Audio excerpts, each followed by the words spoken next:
सुकून सिर्फ इस वक्त मिलता है जब अब तन्हाई में खुदा से लो लगाते हैं।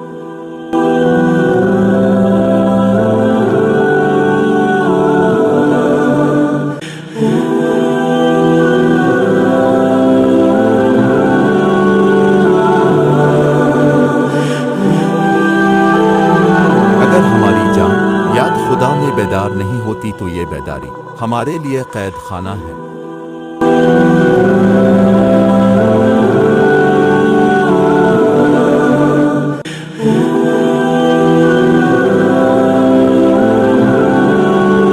असल फ़कीर हमेशा शरीयत मुहम्मदी सल्लल्लाहु अलैहि वसल्लम का पाबंद होता है।